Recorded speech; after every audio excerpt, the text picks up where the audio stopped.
Overthinking does not feel like a problem. It feels like effort.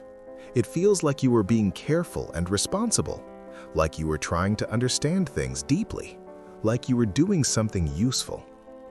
But what if the reason you feel stuck is not because you are thinking too little, but because you are thinking in circles? In this video, we are not going to fight your thoughts. We are not going to silence your mind. We are going to understand why overthinking feels productive and how it quietly keeps you exactly where you are. Overthinking is often misunderstood.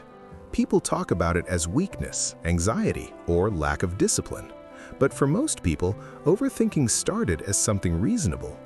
Your mind learned that thinking more might prevent mistakes, that replaying conversations might avoid embarrassment, that analyzing every possibility might reduce risk.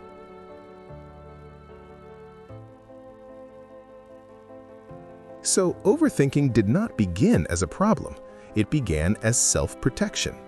That is why it feels so hard to stop. Your brain genuinely believes it is helping you.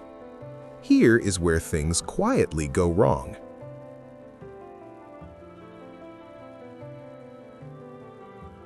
Overthinking creates the illusion of control. As long as you are thinking, your mind feels active and engaged, but activity is not progress.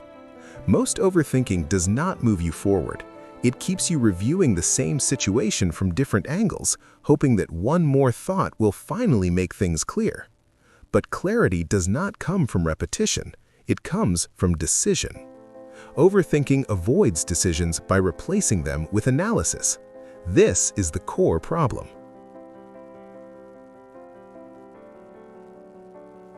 Overthinking does not solve uncertainty.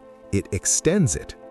Uncertainty feels uncomfortable, so the mind tries to escape it by thinking more.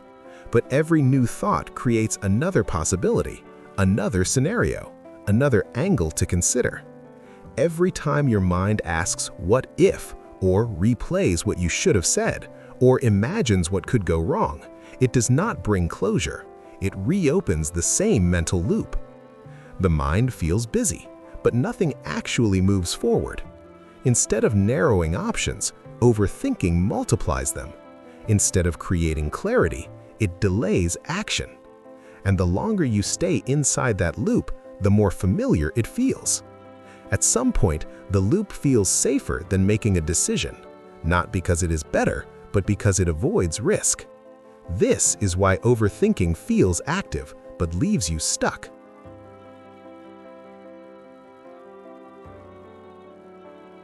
That is why people who overthink often feel mentally exhausted and emotionally tense, while still feeling strangely unproductive.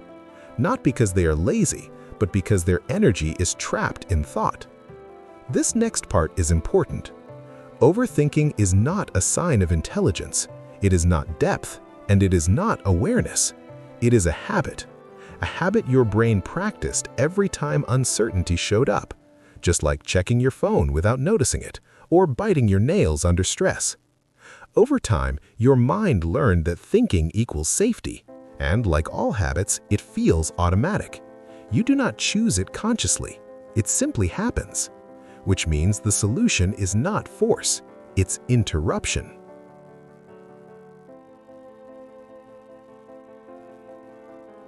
Most advice about overthinking sounds logical, but it often backfires. Stop thinking. Clear your mind. Just relax. The moment you try to push a thought away, your brain marks it as important, and important thoughts always come back stronger. So the goal is not to stop thinking. The goal is to stop following every thought. Thoughts can appear before they are obeyed. That distinction changes everything. Here is a simple but powerful shift. When a thought appears, do not ask if it is true or logical. Ask instead if it is useful right now. If the answer is no, you do not need to argue with the thought. You do not need to finish it or solve it. You can let it pass without continuing the loop. This is how overthinking weakens, not by force, but by disengagement. Calm does not mean your mind is empty. It means your thoughts no longer control your actions. Every time you notice the loop and choose not to follow it, you are training your brain differently.